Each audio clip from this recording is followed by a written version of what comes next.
नमस्कार दोस्तों, मध्य प्रदेश विधानसभा चुनाव को लेकर एक और नया सर्वे सामने आया है। एक के बाद एक नए सर्वे आ रहे हैं और सभी में भारतीय जनता पार्टी मध्य प्रदेश से साफ होती हुई दिखाई दे रही है। जितनी आसानी से पिछले चुनाव में भाजपा ने कांग्रेस की जीत के बावजूद उससे एमपी की सत्ता छीनी थी, आज उतनी ही आसानी से सर्वे में भाजपा का सूकड़ा साफ हो रहा है।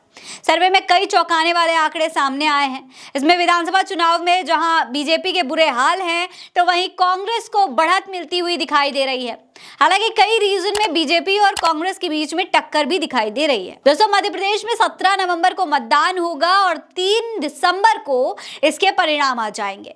इससे पहले जितने भी सर्वे आए हैं उन सभी में भाजपा का ऐसा ही हाल है। दोस्तों, अब तो खुद गोदी मीडिया ये मानने लगा है कि मध्य प्रदेश में भाजपा बुरी तरह से पिट रही है। पार्टी ने मोदी जी को एमपी का चेहरा बनाया, पोस्टर में सब नेताओं के छोटे छोटे फोटो लगाए और मोदी जी का बड़ा सा फोटो लगाया। खूब रैलियां की मोदी जी ने, लेकिन इतने जद्दोजहद का कोई भी फायदा नहीं दिखाई दे रहा है। टाइम्स नाउ के सर्वे के मुताबिक बुंदेलखंड रीजन में बीजेपी 13 से 15 सीटों पर दिखाई दे रही है, वहीं कांग्रेस 11 से 13 पर है।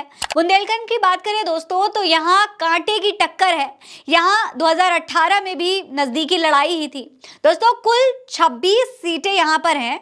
दलित वोटर्स की अच्छी आबादी है, सभी दल यहाँ पर फोकस में रहते हैं। विंध्या रीजन पे बात करते हैं दोस्तों, बीजेपी यहाँ पर 19 से 21 सीटों पर दिखाई दे रही है, वहीं कांग्रेस सिर्फ 8 से 10 पर है। दोस्तों, बीजेपी को सबसे ज्यादा उम्मीद ग्वालियर चंबल रीजन से थी। कांग्रेस के मजबूत स्तंभ ज्योतिरादित्य सिंधिया को अपने पाले में कर लिया है बीजेपी ने, लेकिन बावजूद इसके सर्वे में बीजेपी की उम्मीदों को झटका ही लग रहा है, क्योंकि ग्वालियर चंबल रीजन में बीजेपी के पास में 14 से 18 ही सीटें दिखाई दे रही हैं, वहीं कांग्रेस के पास 16 से 20 सीटें हैं। मालवा निमाड़ रीजन में आ जाते हैं दोस्तों, यहाँ पर अगर बात की जाए तो बीजेपी के पास में 18 से 22 सीटें नजर आ रही हैं, तो वहीं कांग्रेस 43 से 47 के बीच में दिख रही है। महाकौशल रीजन की अब बात करते हैं, बीजेपी यहां पर 16 से 20 पर है और कांग्रेस 18 से 22 पर। दोस्तों, महाकौशल पूर्व सीएम कमलनाथ का गढ़ माना जाता है।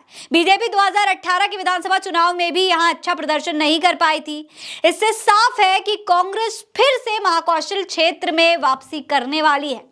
निकाय चुनाव के दौरान ही इसके संकेत भी मिल गए थे, जब जबलपुर और छिंदवाड़ा में मेयर की सीटों पर कांग्रेस जीत गई थी। हालांकि मध्य भारत में बीजेपी मजबूत स्थिति में दिखाई दे रही है।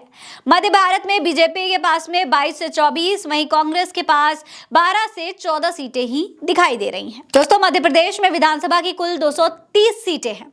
टाइम्स नाउ नव भारत के सर्वे के अनुसार बीजेपी को 107 से 115 सीटें और कांग्रेस को 112 से 122 सीटें मिल रही हैं।